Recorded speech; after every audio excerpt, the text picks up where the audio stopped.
அவர்கள் இப்படி பிரிக்கிறதா அப்படி பிரிக்கிறதா அப்படின்னு தத்துவங்களை பற்றி பேசுறது போல இருக்கு அப்படின்னு பொதுவாக பகவான் அழகா சொல்லி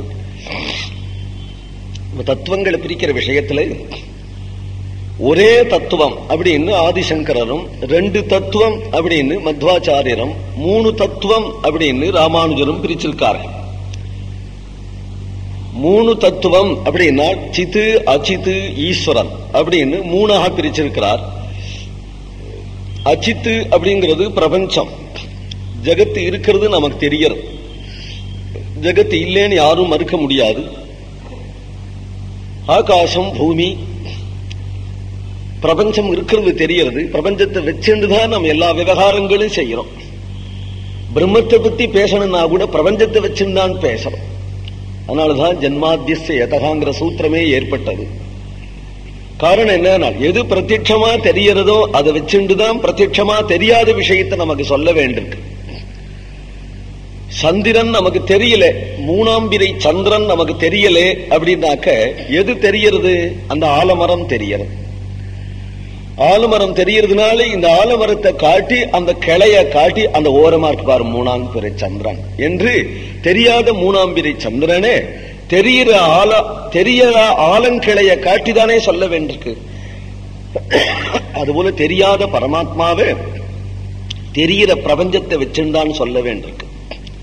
வேதமே அப்படித்தான் நமக்கு சொல்லி கொடுக்கிறது.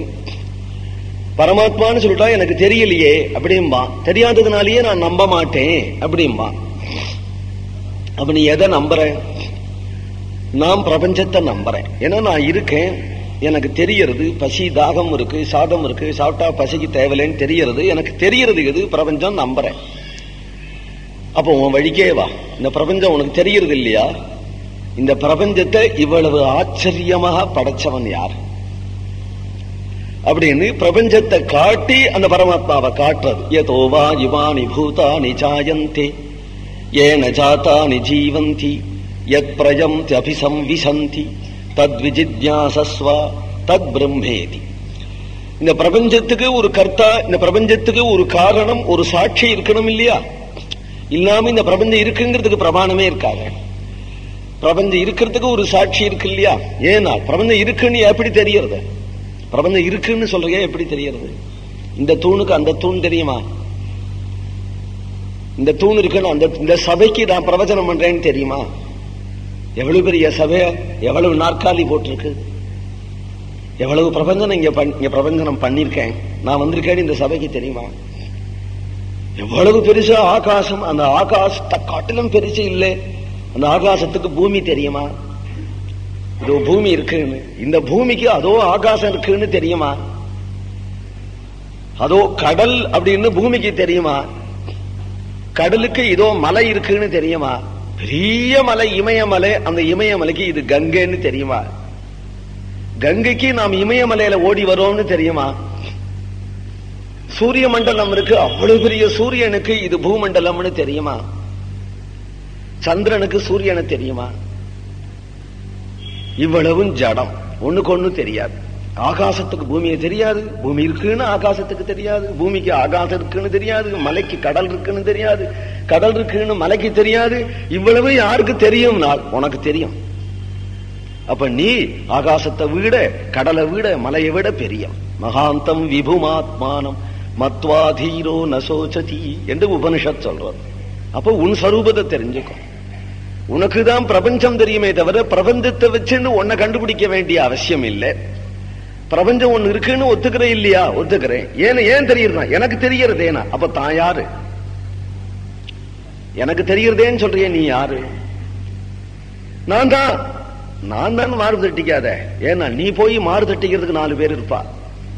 நீ போயிடுவே, உன் சுத்தி விட எல்லாரும் மாறு தட்டிப்பா. நான் தான் மாறு தட்டிக்காத. இந்த உடம்புக்கு தெரியறது பிரபஞ்சம் இருக்குன்னு, பிரபஞ்சம் இருக்குன்னு உடம்புக்கு தெரியுமானா செத்து போன பிறகு தெரியணுமே. அப்போ உள்ள இருக்கக்கூடிய ஆத்மஸ்வரூபத்துக்கு தெரியாது. அப்போ ஆத்மஸ்வரூபம் எல்லாத்தையும் விட பெருசு அப்படின்னு தெரியாது. சரீரத்துக்குள்ள இருந்து கர்த்தாவாகவும் போக்தாகவும் சுகதுக்கங்களை அனுபவிச்சென்று பிரபஞ்ச விஷயத்தை அனுபவிச்சென்று இது சப்தம், இது ஸ்பரிசம், இது ரூபம், இது ரசம், இது கந்தம் என்று லோக விஷயங்களை அனுபவிச்சுண்டு லோகம் இருக்குங்கிறதுக்கு சாட்சியாக இருக்கக்கூடிய இந்த ஆத்மாவுக்கு ஜீவன் பெயர்.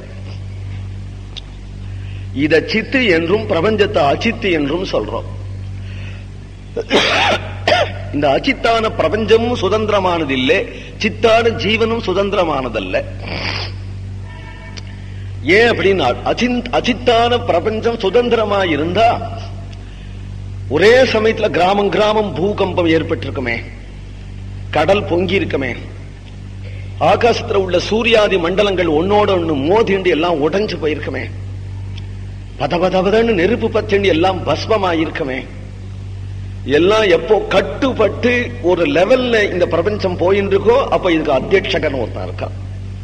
சுதந்திரம் இல்லே இந்த பிரகிருதி. யோ அஸ்யாத்யக்ஷ பரமே வ்யோமன் சோ அங்க வேத யதிவான வேதா என்ன வேதம் சொல்றது. வேதத்துல சொல்றதையே பகவான் கீதையில சொல்றான்.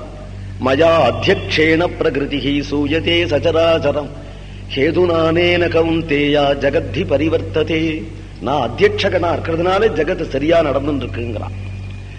அப்போ இந்த ஜகத்தை கவனிக்கிறதுக்கான ஒரு அத்தியட்சகன் இருக்கிறான், மேனேஜ்மெண்ட் பண்றான் ஜகத்தை.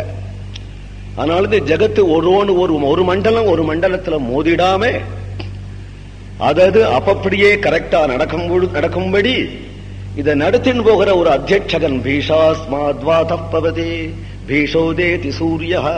ஏன்னா அவனுடைய ஆர்டர்ல சூரியன் உதிக்கிறான், அவனுடைய ஆர்டர்ல காத்து வீசுறது.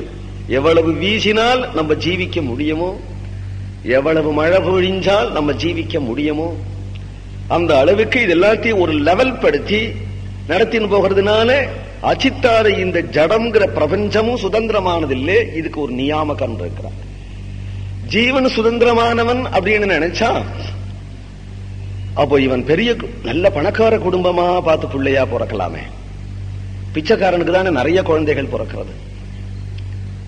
நல்ல இடமா பார்த்து பிறக்கலாம், அல்லது மனுஷனா பார்த்து பிறக்கலாம். ஆனா நாய் பண்ணிக்கலாம் கூட குட்டி போறத நினைச்சபடி இவன் சௌக்கியத்தை அடையலாமே. நான் நினைச்சது ஒண்ணு நடந்தது ஒண்ணுன்னு சொல்றானே. லாபம் வரும்னு நினைக்கிறான், நஷ்டப்படுறான். இன்னும் கொஞ்ச நாள் ஜீவிச்சிருக்கான்னு நினைக்கிறான், மாரடைப்பு வந்து செத்து போயிடுறான். செத்து போயிட்டா தேவையில்லைன்னு 100 வயசு கிழவன் நினைக்கிறான், இன்னும் ஜீவிச்சே இருக்கான். அதனால ஜனனமோ மரணமோ சுதந்திரமா இல்லை. அப்போ வாழ்க்கையில முன்னேற்றமோ பின்னேற்றமோ சுதந்திரமா இல்லை. எந்த ஜீவனும் சத்திய சங்கல்பம் இல்லை.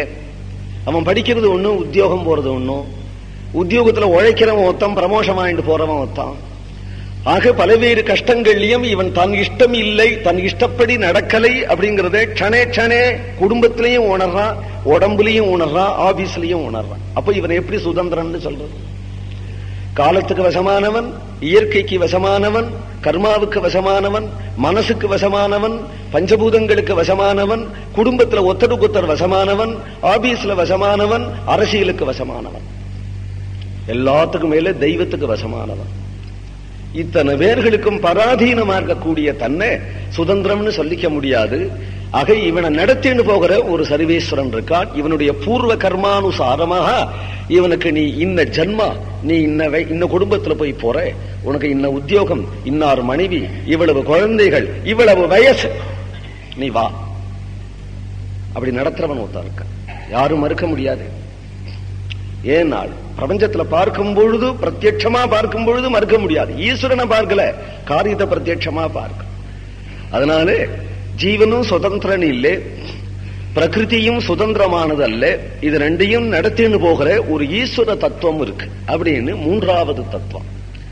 முதலாக பிரபஞ்ச தத்துவத்தை காண்பிச்சு பிரபஞ்சத்துக்கு சாட்சியான ஜீவ தத்துவத்தை உணர்ந்து இந்த ஜீவனை பிரபஞ்சத்துல விட்டு பிரபஞ்சத்துல கர்த்தாவாகவும் போக்தாவாகவும் இவனுக்கு சாட்சியா இருந்து இவனுக்கு பலனை கொடுத்து கொண்டு இது ரெண்டையும் நியமிச்சு நடத்திருக்கிற ஈஸ்வர தத்துவம் யார் அப்படின்னு மூன்று தத்துவமாக இது பிரிக்கிறார் விசிஷ்டாத்வைதிகள்.